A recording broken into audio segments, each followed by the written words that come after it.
This is The Road Show, and I'm your host, David Warren. On today's program, I welcome back decluttering expert Dana K. White, author of the new book, Organizing for the Rest of Us, 100 Realistic Strategies to Keep Any House Under Control. Get ready to learn and laugh, as Dana is one funny and fun lady.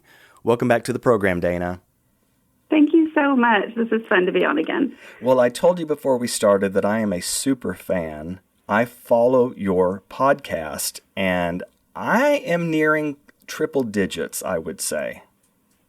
Triple digits that you've listened to? Yeah, I think I'm nearing 100 episodes that I have binge listened to. Well, I appreciate that very much. I'm very thankful for super fans. Those are my favorites for sure. Okay, so tell the people about your podcast before we dive into your new book. Okay. So it's called A Slob Comes Clean. That is the name that I honestly, God gave me.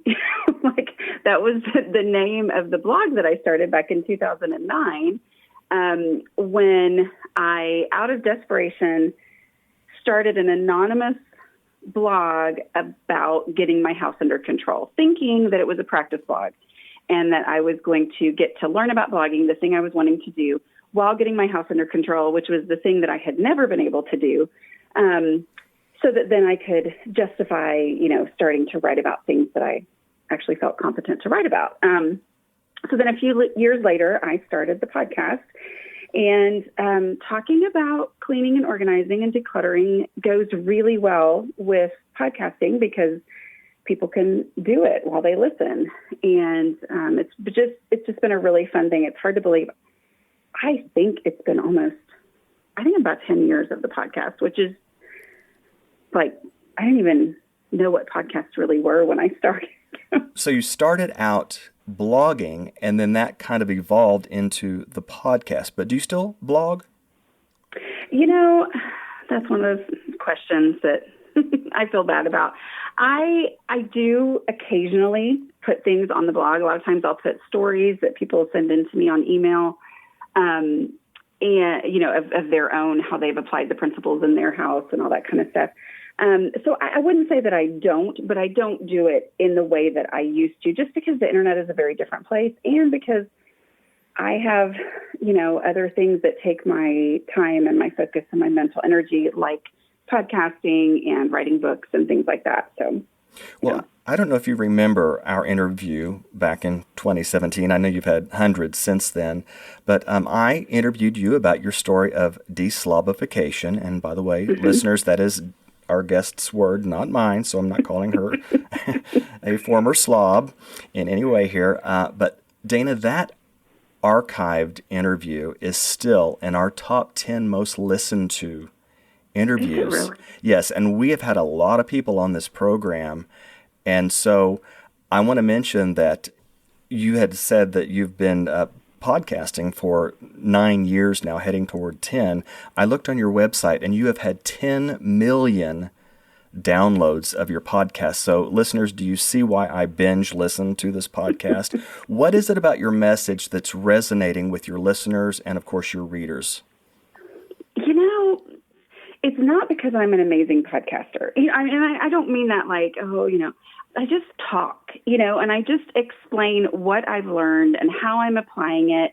And it's such a fun opportunity for me because I constantly have an inner monologue going, And so as I work on stuff in my own house, I think, oh, wow, okay, I just had this realization. And then I have a place to talk about it. So I'm just very honest about what has worked for me, what doesn't work for me, the things that used to frustrate me and sometimes still do frustrate me that everybody assumes about organizing. One of the things we talked about before, we started the interview just now is how thankful I was that you kind of know me already, because a lot of times when I do interviews, when people hear organizing expert or decluttering expert, there are just so many assumptions around organizing. There are so many things that everybody assumes, well, this is how you declutter. You pull everything out of a space. Well, that doesn't work for me. And so I talk about why it doesn't work for me, the disaster that happens when I try these things that everybody says, this is how you have to do this. And then I talk about, okay, this is what I figured out that actually does work. And I think there are so many more people like me than I ever imagined when I started that secret blog, where I thought, okay, I'm going to say these, I'm just going to be honest finally with myself and, this anonymous world that I was talking to. But there are just so many people. And because there are so many people, and yet the assumption is this is the way you have to do it. And so those of us, people like me, have tried it the way that everybody says you have to do it and have failed again and again. We're like, okay, well, then there's something wrong with me. Like what people say works doesn't work for me. So that's what I have spent the last, 13 years trying to figure out and figuring out what does work for me. And it turns out it works for a lot of the other people who felt like failures, before. So I think there's just this, what I hear from people all the time is just this sense of relief over, oh, okay, I'm not broken. I'm not hopeless. I'm not the only one out there. And so I think that's where just that sense of belonging and, hope, honestly, is the main thing that I have to offer is that, hey, I'm not saying it's going to be easy, but it is possible to make real change in your home. Well, as a binger of your podcast, and you mentioned that it's called A Slob Comes Clean, and it's on all the different podcast platforms. I have been listening to the latest episodes, but also I went all the way back to the beginning because I was interested to hear what you sounded like then and how you approached decluttering and all these other issues we'll touch on today. And it was so cute because you were up to about episode 30 and you were already hitting some very high numbers in like people following you on Facebook. Of course, Instagram has taken off since then. How many followers do you have? On Instagram or what? On Instagram, I think I'm at 36,000. Facebook is like over, I think maybe 200,000 now. But I have to tell you, since you're asking, I literally 10 minutes ago hit 100,000 on YouTube, which is big and exciting. Wonderful. Yes, Yeah. I'm so glad you brought that up because that all takes us back to Noni. And that's where this whole story started with the deslobification process. Tell us about inventing Noni, your alter ego. So, I always try to make it clear that I had no intention of writing about this. I did not start writing about this thinking, oh, I'll tell everybody how to get their house under control. I had other ideas of things I wanted to write about. God had placed this desire to write in my heart. And I hadn't started. I had researched. I had done all this, trying to figure out how I was going to start a blog someday because I'd realized this was in 2009. Blogs were a thing. And I was like, well, if I want to be a writer, I should really be doing that. And I was in church one day, and it was the day before my kid who just graduated from high school was about to start kindergarten. And I was frustrated because I said, okay, it makes no sense to me that God has not answered my prayer to make me organized. I had begged God, please change me. I mean, like, what is wrong with me? Why can I not seem to do this? One of the reasons that was so frustrating is that I am generally the type of person who can tackle something, figure it out, and be successful. I felt very competent in other areas of life. And so it's like, why is this so hard? Why is this dumb thing, of keeping my house from being a total disaster? Why is that the thing that I cannot seem to tackle and figure out? Let me interject here. You had other areas of your life that were running well. Yes. And people were generally surprised. Now, unfortunately, a lot of people know about my jobs, which means they know about my deep, dark secret from, the first time that they meet me. But I have many stories of people coming into my house or my dorm room or my room and being like, this doesn't compute. They didn't understand that the Dana that they knew, who was driven and successful and highly organized in other areas, then had this disaster of a living space. So, I was praying that day. I was in church. It was a Sunday. And I was really angry, honestly. I was just like, why have you not answered this prayer? that I felt like if you would answer this prayer, then I could do this thing that I felt like God had called me to do, which was write and encourage women and men, obviously now. But that was when God said, which I don't want to be like, you know what I mean? It's a strange thing to talk about, but it was like very, very clear. It was very clear to me that God said, write about that. And I was like, okay, that's actually a really good idea. Thanks, God. Okay, yeah. And that's when the name A Slob Comes Clean came to me. I had never called myself a slob before because I'd always said things like, I'm chronically disorganized. I'm, whatever, chronically messy, those kinds of things. But it's not like I'm a slob, because I didn't want to be that way.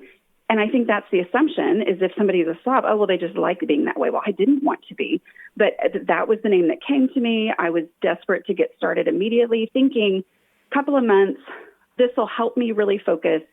That must be the thing that I need. Then my house will be under control and I can start, writing about these things that I want to write about and that I feel competent to write about. But here we are. It's like 13 years later and I am still writing about it. Well, it sounds like your digital media has really taken off with the 10 million downloads of the podcast. And then you said 100,000 followers on YouTube. On YouTube. So tell us what people can take part in with Noni. Again, that is your alter ego. And you have a degree in, is it called theater arts or drama? And so you're perfect for this. Well, it's funny because I call it like my stay-at-home mom version of performance art, which is a little different now because my kids are mostly grown at this point. But yeah, I mean, it's funny because, my kids are adults basically. And I think when I was their age, this stuff that I do for a living, didn't even exist. And so yeah, I mean, it's just kind of taken off. It's been fun to just explore new things. I'm kind of cautious about, what I'm going to throw my time and energy into. But when I see that something is, okay, the people who I need to reach are in this spot, well, then I'll put some time and energy into it and see, okay, this is worth my time. That's why I started doing YouTube again over the last year. And yeah, so if I share the truth, I would say I share the truth about cleaning and organizing strategies that actually work in real life for real people. That's my, and I share what doesn't work and I share why it works. And then, so many times it's not like it's rocket science. It's not like I'm coming up with all this new stuff. It's just that other people don't know that I need to hear more than just do your dishes every day. I need to hear, okay, now why would I do that when it feels like it's going to take forever? Okay, this is how it actually plays out and works. And I'm always willing to say more words. So. Well, you said and you paused, but let me fill in the blank there. That's your ministry. It is. It is. And, that's the beauty of it is I was so frustrated on that day when God gave me this idea. I was so frustrated because I was like, this is keeping me from doing this ministry that I felt called to do. When in reality, God had a ministry for me that was so much better than what I would have actually pictured because I'm not somebody who can be, who can hide a certain part of my, I'm excessively honest. It's a good and a bad thing, but, I'm not somebody who can segment everything out and just, I couldn't handle the thought of talking about motherhood and then feeling like, well, I better hide what my house looks like because then somebody will throw away all the good stuff, So instead, he's given me this ministry where I get to be open and honest. And I always wanted to do missions. I don't know. I always thought it sounded much more dramatic than like being a pastor's wife or something, and being a pastor's wife would be great, but I'm just saying like that I was always called toward that. And what I was going to write about probably would have appealed mostly to just, Christian women. Well, instead I get to reach all kinds of people yes. Who are very different from me. Yes. And I love that. Like it's just so rich and so fun. Clutter knows no religion, does it? It doesn't. It's truly a common thing, but then people who don't struggle with it don't understand the intensity of the struggle. And so it kind of gets glossed over by some people like, well, who cares about that? And then those of us who are struggling are like, well, other people act like it's no big deal. So maybe it's no big deal and I'm just broken, so it's like, okay, I'm willing to talk about it. Well, Dana, we haven't talked about your book yet, but we are going to after this break. It's your new book, okay. Organizing for the Rest of Us, out on Thomas Nelson Publishers, available wherever books are sold. Plus, you read the book, and it's on audible.com, so congratulations on the reading of the book. You did great. I enjoyed listening to that as well as the podcast. What should people type in when they go to YouTube? Would it be Dana K. White, or would it be A Slob Comes Clean? I think either one will take you there, but technically, I think you can go to youtube.com/A Slob Comes Clean, and it will take you right to my channel. All right. Stay tuned, because when we come back, Dana will give us some realistic strategies to keep any house under control. Back after this. I'm David Warren, here with some exciting news for Oasis listeners. We have a new mobile device app. It's free, easy to download, and lets you enjoy our refreshing music and talk everywhere you go. If you have an Android cell phone, go to the Google Play Store. And if you have an iPhone or iPad, visit the Apple Store and search for Oasis Radio Network. Be an Oasis ambassador and share this news with family and friends around the world. I found an oasis. I found an oasis of love. Oasis Network. On today's Roadshow, we are joined by Dana K. White, and she is a delight, also the author of Organizing for the Rest of Us. And Dana, let's talk about this new book. It's really a great starter for people that have not read any of your former books. It's called Organizing for the Rest of Us, and in my opinion, it's kind of the best of the best. What do you say? Yeah, I think that's exactly what it is. So for this one, my publisher actually approached me and they said, hey, do you want to write a gift book? And I thought, who would give someone a book about decluttering? But okay.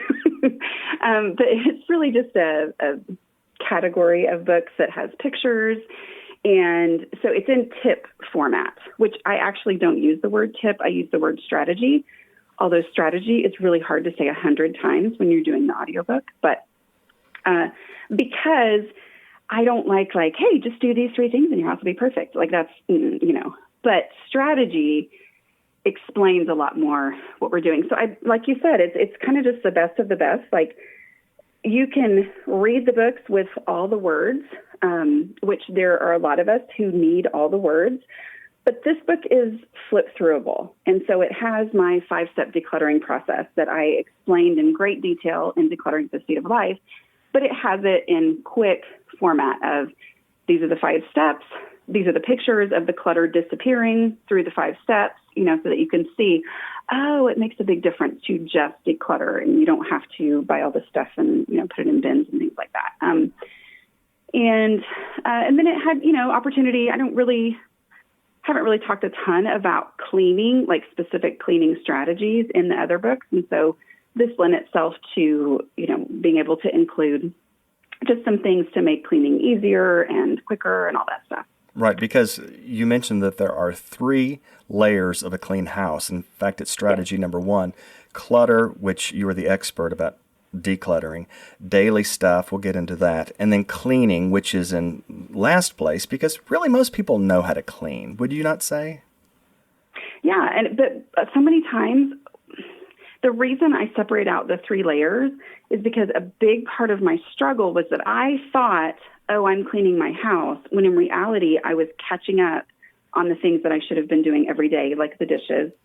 I was shifting stuff around, the clutter, and then I never really got to the cleaning because I was exhausted after those 2 steps.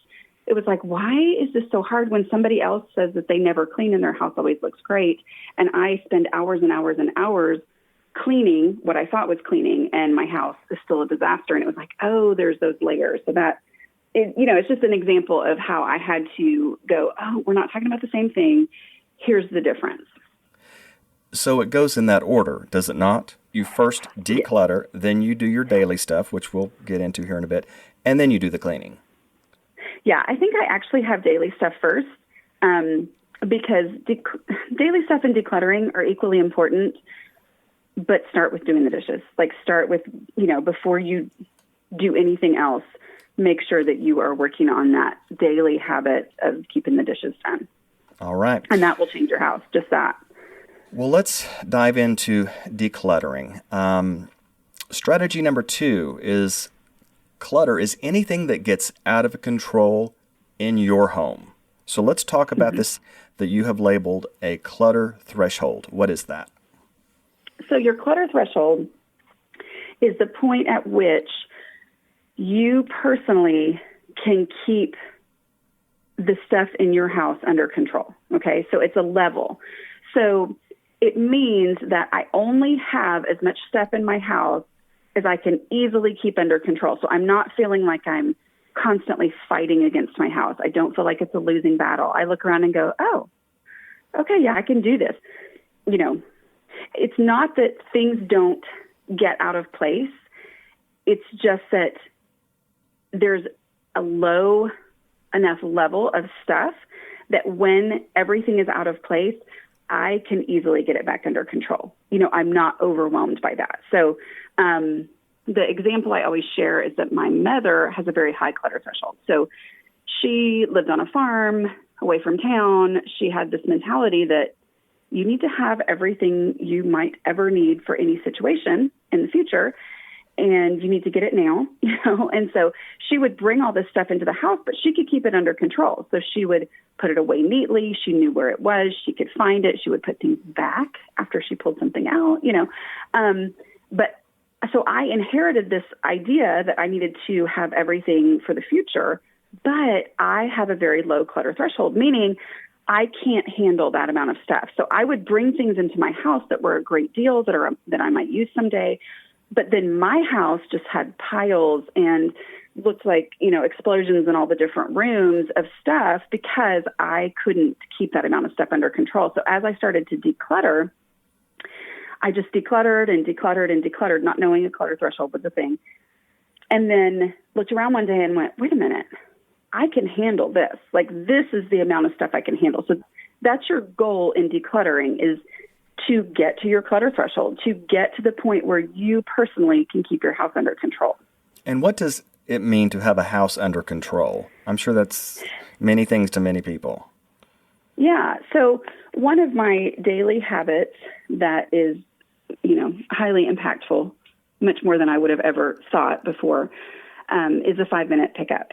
And it's also a great way to gauge your clutter threshold. So, if you've been decluttering and you're doing 5-minute pickups every day where you literally set the timer, pick things up and put them away for 5 minutes, if you get to the point where you're like, okay, a 5-minute pickup on pretty much every day gets my house back under control, then that's a great way for you to say, okay, I think I've hit my clutter threshold. Okay. It's not that I've changed into the person who never randomly sets things down in places, but I only have as much stuff under my house that on a regular day, 5 minutes is going to get it back under control. And that can be different for different phases of your life. It's different for different families. I have a family of 5, so a 5-minute pickup is 5 people picking up and putting away, So it varies, but that's a great gauge to figure out if you're there or not. We're talking about realistic strategies to keep any house under control. It is all found in the new book by Dana K. White. By the way, K is an initial, Dana K. White, Organizing for the Rest of Us. It's available wherever books are sold. Also, the audiobook is on audible.com. Strategy number 3. I think this is a great one.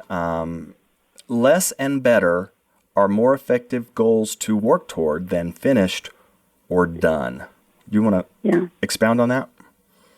Yeah. When you don't know what you're doing, when you've always felt unsuccessful, you envision, I'm going to start working on this space, and this is my vision for what it's going to look like when it's done. And you think done. You also don't understand that people whose houses don't have clutter are constantly getting rid of stuff. It's just this idea that at some point in the future, I'll be finished with this and able to move on to something else. And the reality is when you are thinking that your goal is for this space to be done or finished, then it's really, I want to say easy, tempting to put off even getting started. Because when you look at a space and you think, well, this space is out of control, there's stuff everywhere, I don't even know what's there, it's going to be emotionally difficult to deal with all this stuff. Let's see, that's probably going to take me a lot of time. First of all, I need to gear myself up, okay? I need to block off, I need to send the kids to grandma's, whatever, I need to, do this. And you just put it off and you put it off. Meanwhile, that space adds stuff to it, which makes it more overwhelming, which makes you put it off even longer. But when you say, okay, my goal for this decluttering project is for there to be less in this space than there was when I started, you can literally work for 30 seconds, throw away trash, and that space is better than it was before. It has less. And when I define decluttering success as less, then I can feel successful in 30 seconds or 5 minutes, which means every single time I do that, I am more likely to get started again the next time. So all those years of thinking that I was, doing things right or, doing it properly by putting it off and waiting until the future when I was going to, suddenly know what to do with all this stuff, my house wasn't getting any better. But when I said, okay, I'm just going to make my goal less, I'm just going to make this space better, that's when my whole house started to really, really change, because it just it changed my ability to just go ahead and get started. And getting started is like the biggest part of everything. One of the things you've covered in, I believe, all your books is that when you're decluttering, the first thing you do is just get rid of trash. Mm-hmm. What are the following steps in the decluttering process? So, you start with trash. That's step number 1. Step number 2 is easy stuff, which trash is the easiest of the easy stuff because it goes straight in the trash bag. Easy stuff is anything that has an established home somewhere else in the house. We're not going to stress over, why is it here instead of there? I'm just going to say, oh, this belongs in the kitchen. I'm going to go take it there. And when I say easy, it's not necessarily physically easy, but it is there's no decision to be made. There are no emotions to be felt. And you're immediately making this space so much better visually.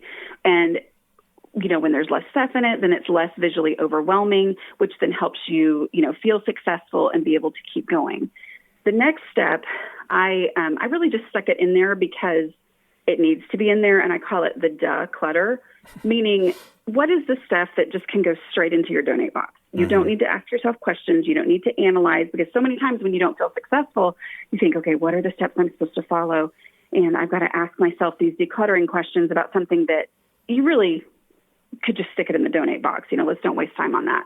And then after you've already removed the trash, the easy stuff, the duh clutter, and you're down to, just the stuff that you're like, well, this isn't easy anymore, then I have my 2 decluttering questions, which the first one is, if I needed this item, where would I look for it first? And that's instinct-based. Where would I actually look, not where should it go? Because should it go lets me think for a really long time and analyze and research. And instead, I'm just saying, no, where's the place where I would look first if I needed this? And then I take it there now. And if I don't have an answer to that question, then I have to be honest with myself and say, okay, if I needed this item, would it ever occur to me that I already had one? Because I didn't have an answer to where I'd look for it, which means I wouldn't go looking for it. And which means I would go out and buy another one, or I would do without. And then I would have, double in my house. So, and then the last step is just to embrace it. At that point, with the last step, you've gotten everything out that you wouldn't look for in this space. And then you have to embrace the boundaries of the space, which is what I call the container concept. And with the container concept, that's, removing my least favorite until I only have, what will fit easily and usably, get toably in this space. Because that was a big part of my problem, is I used to assess things according to, their value. Okay, right. This is something I might use someday or whatever. And in reality, I can't keep more than my space will actually fit, or it doesn't even have any hope of being under control. I used this concept with my sock drawer. And I would call myself an organized person, but my sock drawer, I mean, you had to shove it in. And I thought, well, why am I doing this? So I'm not going to be adding more socks to another drawer. I'm not going to be buying new socks. I'm going to be decluttering those. That's what I want to do first. And then you have this thing called one in, one out rule. So in the future, what do I need to do when it's time for new socks, Dana? Right. So socks is the example that I use because I I was at a mom's group meeting way before I started this deslobification process, and my kids were little, and there was somebody talking about organizing, and someone said, well, what do I do when I get a new pair of socks? And she goes, oh, well, the one in, one out rule. And everybody else seemed to know exactly what she was talking about. And I had no idea because I was like, that doesn't make any sense to me. Like, my sock drawer doesn't close anyway, so what good does it do to take out one pair of socks? Well, once I realized that every space in my home is the limit that helps me make decisions about how many socks can I have? Well, I can only have as many as will fit in the drawer, and the drawer is still closed, you know? So once I realized that, then I realized, oh, well, that's why you one in, one out. It's because, you know, you bring in a new pair of socks. I can't just shove it in there. That's how my sock drawer got out of control in the first place, is I would bring in new socks. It would never occur to me to get rid of old ones, and then it would just grow and grow and grow until it was completely out of control and falling on the floor and all that. And so, you know, when I look at it that way, I say, okay, this new pair of socks that I just bought deserves space, right? Because I just paid money for them. Mm-hmm. So what pair in the sock drawer doesn't deserve space as much as this new pair that I just paid money for? And when I look at it that way, I realize, oh, well, there's that pair over there that I actually don't like, and I just kept them probably because I was thinking, well, what if I ran out? You know, but those are the ones that fall down in my shoes, and they're always getting on my nerves. And so that one reveals itself to me. It's not that I might not be grateful to have it in a really difficult situation at some point. Instead, I'm just saying this is the space, and there's not room for everything. So this one doesn't deserve space in this drawer compared to this new pair that I just bought. And so that's, you know, and the one in, one out is how you maintain that decluttering progress that you've made. Before we take our break, Dana, tell us, what is procrasticlutter?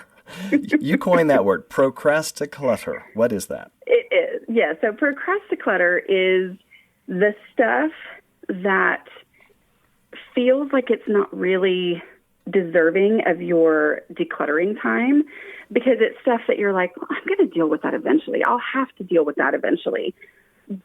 Examples might be, you know, clean dishes that have dried and are sitting on the counter. You know, a lot of times it's the clean laundry piled on the couch or the recliner. But if you don't deal with that procrasticlutter, like let's say you're saying, I'm going to declutter my living room, and you leave piles of clean laundry piled on the couch because you thought, well, this is not really decluttering, right? But at the end of the day, you're going to have worked really hard, and your living room is still going to look cluttered and messy and bad. And that is so defeating when you think, well, this room doesn't look that much better. But it's because of the procrasticlutter. So identifying that procrasticlutter and saying, I'm going to go ahead, I'm going to deal with this stuff so that then when I do make the big progress and do the big stuff, it really has that visual impact. It's really the thing I'm going for. You know, your kids are like graduation age, aren't they? Yes, they're 16, 18, and 20 now. So yeah. The 20-year-old, does he still live with you? He does. Okay, well, I don't know how he'll feel about us talking about him. Well, I'm projecting toward the future. I'm wondering, will these concepts carry over into their lives, do you think? I definitely think yes. But I also know that, you know, as the person whose mother, I mean, some people say, oh, my mother never understood me. My mother tried so hard. She tried to embrace how I thought. She tried to help me.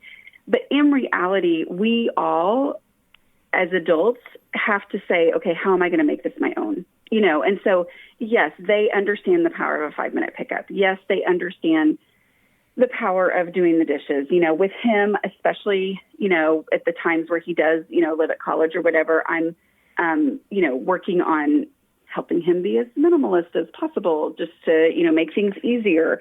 But yeah, I mean, I definitely think they have learned a lot. But I also am at the stage of parenting where I'm like, you know what? It's all they're their own people, and they'll have to make it their own at some point, young adults. Well, I think you have trained up children in the way they should go. So I think you can expect some very organized homes in the future. Maybe not immediately, we'll see. But eventually. Hey, Dana, you have some great downloadables on your website, aslobcomesclean.com. How can parents or grandparents help their kids and grandkids in this deslobification process? How can you help them? Well, honestly, the clutter threshold is key, is to realize that every individual has a clutter threshold. And, kind of like I was mentioning as helped my, son furnish his apartment in college, it was like, okay, this is the stuff that, let's keep it as minimalistic because that is helpful for him. And so many times what I see, and I know what I experienced too, although my own clutter threshold was low, and so I didn't know that about myself, but what I see is, this should be fine. Like, okay, this system or whatever should work for you. But if it's over their clutter threshold and they just need to have less stuff, then it can be very, self-defeating because and knowing that so many times the answer to organizing issues of like, oh, why does this organizing system not work? It's simply that there needs to be less stuff. It's not that there needs to be a more complicated system. So really looking for and identifying your child's clutter threshold is really, really key there. And that 5-minute pickup is a great way to do that. A great way to say, okay, let's do a 5-minute pickup, even if it's just here in this room. And if the 5 minutes doesn't take care of it, say, oh, we're going to need to get rid of some more stuff so that we can get this to where we can keep it under control, to where, an amount of stuff that you can really handle and enjoy. We need to take a break, Dana. You and I could talk all day. Dana K. White is the author of Organizing for the Rest of Us, available wherever books are sold, out on Thomas Nelson Publishers. Also, she reads the audiobook, and that's found on audible.com. Check out more about Dana on aslobcomesclean.com. And yes, she's got some downloadable tips and charts and checklists, I think, things like that. I might be wrong, but prove me wrong. Go to aslobcomesclean.com and figure that out. All right, we're going to take a break and be back after this. The Road Show is a listener favorite, which airs each weekday here on the Oasis Radio Network, starting at 1 p.m. Eastern, 12 noon Central. The Road Show also has a great section on our website, oasisnetwork.org. There you'll find audio archives of select past interviews, plus guest lineup, and contact information and links to our Roadshow sponsors and its hosts. So join us for the Roadshow, whether on your radio or on your computer at oasisnetwork.org. Well, I am having so much fun today. I'm David Warren, your host on today's Roadshow, and Dana K. White is back with us, and she has been one of our most popular downloaded interview guests over our history. She still ranks in that top 10 over all these years. And Dana, we're so glad you're with us today, and your new book is exciting because it's all your best found in one book. It's called Organizing for the Rest of Us, 100 Realistic Strategies to Keep Any House Under Control. Again, this book is by today's guest, Dana, the letter K, and White. And Dana, did something happen because you were Dana White at the front of your podcasting career? What happened that you're now Dana K. White? Do you already know the answer? I don't. Oh, you don't? Okay. I'm not there yet in my binging. Do you tell it? Should I went be surprised or tell us now? No, I went to I went to go because I was like, this was who knows when, but people were saying you need to buy your name as a URL. And so I went to danawhite.com, which redirects to ultimatefightingchampionship.com or something like that. Because Dana White is the man who runs maybe, I don't know, my kids know, but the UFC. So that's not me. And so I was like, okay, what am I going to do? So I added in the K, which I've always signed my name with the K because I can make a big dramatic K, in the middle of my name. But Yeah, so that's basically what it was. So I'll often, when I speak, I'll give a little joke about, that's not me. Sorry if you thought you were coming to an Ultimate Fighting Championship and now you're going to hear about decluttering. Well, congratulations, by the way, on your over 10 million downloads of your podcast. Again, it's called A Slob Comes Clean. And Dana K. White's website is aslobcomesclean.com. Does that number just blow you away? 10 million downloads? Well, I wasn't going to correct you, but because it does still say 10 million, but it is 11 million now. So I am so sorry. Please forgive me, Dana. No, I haven't had my my person change it yet. So, it's mind-boggling. I mean, it really is. It's just kind of like, really? Don't think that I don't use it against my kids. When I say things like, there's a lot of people out there who like to hear me talk. And yes, exactly. See, people love Mom. Look at these numbers. And I will say, when I'm trying to explain something to them on, how to declutter, and I'm like, I'm one of the world's leading experts, right? I'm sorry. Some people are going to hate me when I say stuff like that, but that's one of the things that you have to do what you can with teenagers, Well, I'm sure they're proud of Mom. Oh, they are. Actually, we have a lot of fun. I just sent them my screenshot of, hitting 100,000 on YouTube, and everybody's so excited. So yeah, I have great kids. I don't want to act like they're not great. And what kind of videos will people watch on YouTube? What will they see? Well, I really just, take a lot of my same concepts that I talk about and talk about them there and, show things in action. And it's a lot of talking. I'm just a talker. I talk a lot. I know, it's like... Well, that's good. Podcasters should speak a lot. My husband will say, he's like, wow, all those years of talking to yourself have really paid off. Okay, so let's review just a little bit before we say goodbye. The 3 layers of a clean house are clutter, or lack thereof, daily stuff, and then cleaning. Before we say goodbye, let's talk about the daily stuff. And you have 4 must-do daily tasks. Tell us why these are must-dos. So when I started the A Slob Comes Clean blog, just trying, with no intention of anyone ever learning anything from me, I was just trying to figure it out. I decided, I don't know what to do, because I felt like I had tried everything out there that I ever read, and I just always felt like I had failed. And I said, I just know that when I go to a friend's house whose house is under control, their kitchen is always clean. And I was like, my kitchen's always a disaster. And I knew that every time I said I needed to clean my house, I would start in the kitchen because that makes the most sense. And then it would take me hours to get my kitchen under control. And then I'd be exhausted. I never got to the rest of the house. And so I was like, I don't know what to do. I'm just going to do my dishes. I'm just going to do my dishes and try to keep them done because I just had never been able to keep them under control before. And as I did that, first of all, I realized that my mindset about what it meant to do the dishes was completely wrong because I'd always waited until it was out of control and all the dishes were dirty and it would take me hours. And so I would think, well, if it takes hours for me to do the dishes, well, then if I was going to do them every day, obviously, clearly, logically, it must take an hour to do the dishes every day. And I thought, well, I don't have that kind of time. And so then I would put them off until I did have time, which I never did. So it just was this endless cycle. Mm-hmm.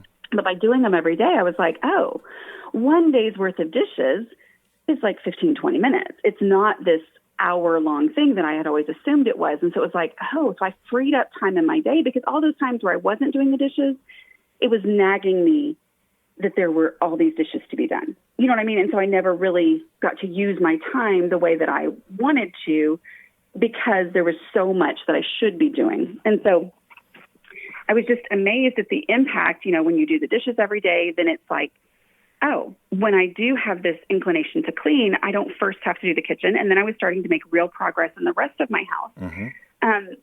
And it was easier to cook dinner and just, everything functioned better in the house when I did that. And so I realized that there's so much power in those daily maintenance tasks that I had always thought, why would I do maintenance tasks when my house is a disaster. Like, I don't want to maintain this, but in reality, the power was in those maintenance tasks.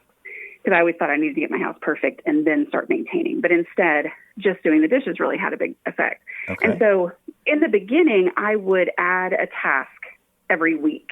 And over time, I, narrowed it down to, if I will do these 4 things every day or almost every day, my house stays under control. It's shocking. Just because of time's sake, what's number 2, Yeah. Dana? Well, the second thing I would tell you to do is the 5-minute pickup, because you can start that now.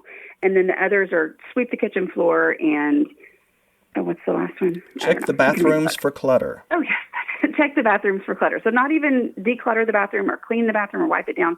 Just pick stuff up so that when it's time to clean the bathroom, you don't first have to excavate it. And you mentioned that this applies to all family members. Yes. Mm-hmm. Okay. Yeah. So was that tough getting your kids on board and your husband on board in the beginning? So, part of my story is that it was a secret in the beginning. I didn't even tell my husband what I was doing. And the thing I'm very thankful for about that was that because, all the other times I said, we're going to change how we've been living your whole life starting today, and that never worked because they had no frame of reference. But I only focused on what I was doing and what I wasn't doing. And our house really changed. And so my family started to see, oh, these are the routines that keep our house under control. Because before it had only been, Grandma's coming, it's going to be a miserable couple of days while Mom goes crazy and tries to, make up for not having done whatever for months, So instead, I created these habits first and then brought my family in on them. So getting started is not a team effort. It's not something where you bring everybody in and say, we're going to start doing differently. You figure it out. Follow these things, see the power, see the impact, see the time of day that it works best for you to do your dishes, all that kind of stuff. And then it's so much easier to bring people in on it who are in your family. You call this new book, Organizing for the Rest of Us, 100 Realistic Strategies to Keep Any House Under Control. You call it a gift book. And I can tell that a lot of money was spent by your publishing house, Thomas Nelson, to put this together. Tons of color pictures, and it's fun. It's a fun book, and folks, I'll tell you a secret. It's really about decluttering more than organizing. But how do you give a book called Decluttering for the Rest of Us to people who need to declutter? So that was very smart. I figured that out when you said that, Dana. Yeah, well, and the reality is that the secret to organizing is decluttering. You can just declutter and you will be 1,000 times more organized than you were before without ever buying a bin or anything. All right. Dana, I want to say it again. Dana K. White is a delight, and we're so glad you've joined us once again and have put together another book for us to read and listen to on Audible.com. The book is available wherever books are sold, out on Thomas Nelson, and the author is Dana, the letter K, White, and the name of the book, Organizing for the Rest of Us, 100 Realistic Strategies to Keep Any House Under Control. And again, check out her YouTube channel, and congratulations on hitting that 100K mark. And make sure you check out her podcast, A Slob Comes Clean. Congratulations on your 11 million. I wonder where you will be when we speak next time, Dana, but I look forward to hearing about it. Dana, thanks so much. You. Thanks. It was fun. All right. For Dana K. White, I'm David Warren, and it's been another great Road Show. You've been listening to The Road Show. If you'd like to write to us, here's our address. The Road Show, P.O. Box 1924, Tulsa, Oklahoma, 74101. Our email address is roadshow@oasisnetwork.org. The views of today's guest aren't necessarily those of this station, but we do appreciate and thank our guest for spending this time with us. The Road Show, an Oasis Network presentation.